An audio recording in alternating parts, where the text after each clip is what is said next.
Hey everyone, Larry Satchwell here. I hope you're staying safe in these crazy days. Back at the lathe today, but this is not a lathe project. This is a tool storage project.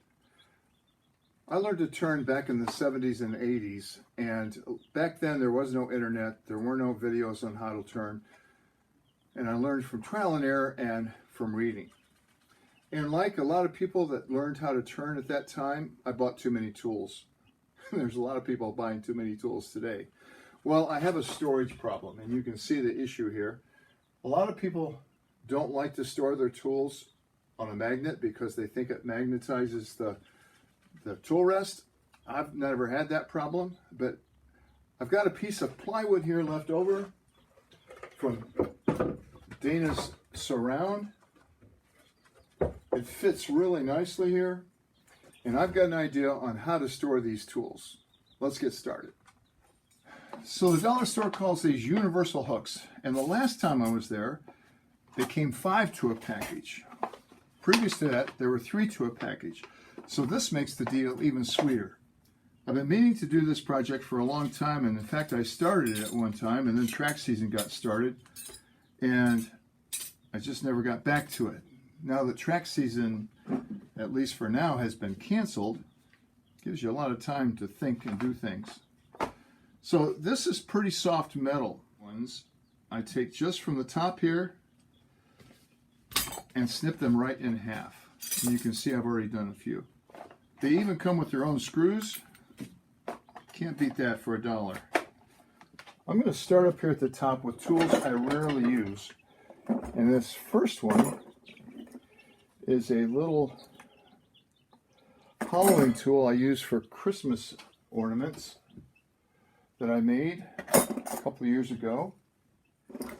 And I'm not going to cut this one.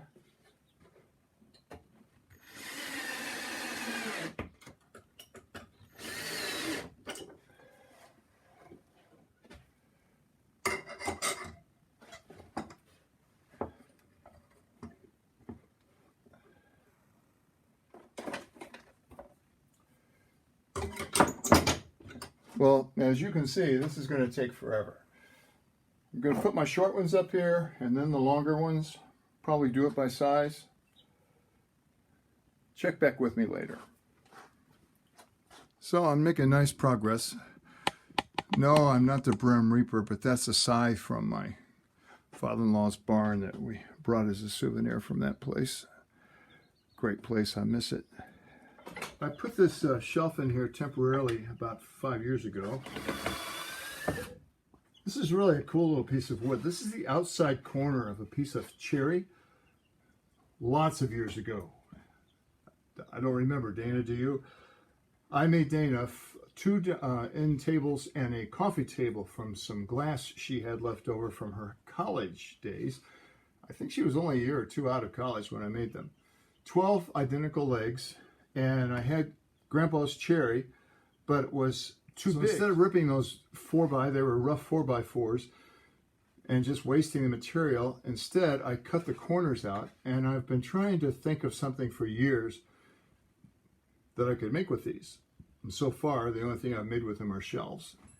If you have an idea, leave it in the comments. So my Benjamin vests are the next smallest tools, and all the rest are pretty big honking bolt tools. This is my Hunter tool. I put the handle on.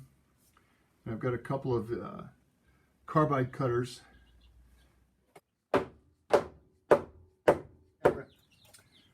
After the battery in the camera died, I put up a few more. I've got all these going the same direction, and that's mainly because the door to our exercise room is here, and if these get stuck out, I don't think it's possible, but I sure don't want anybody to get cut by one. And then I get a little bit of a late start today because of the excitement we had last night with new baby goats.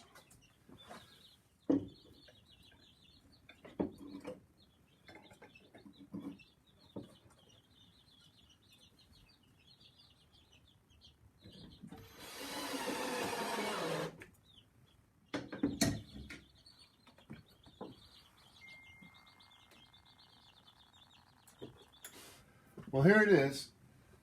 Mainly spindle tools on this side, bowl tools on the other side, and for once, a clean tray where I can put the tools that I normally will be using. Either way, I'm not reaching over a turning lathe to get them. Although I could, I'm really going to try to break myself of that habit. I've got a blank slate here in the middle, and there I'll be putting my accessories, chucks, and other things like that, what you normally don't reach for when the lathe is turning. And for about $10 or $11, I lost count, I've hung all the tools I own now. Do I have more tools coming?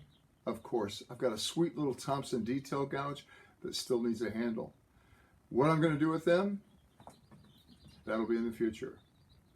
Tomorrow is another day. Thanks for watching.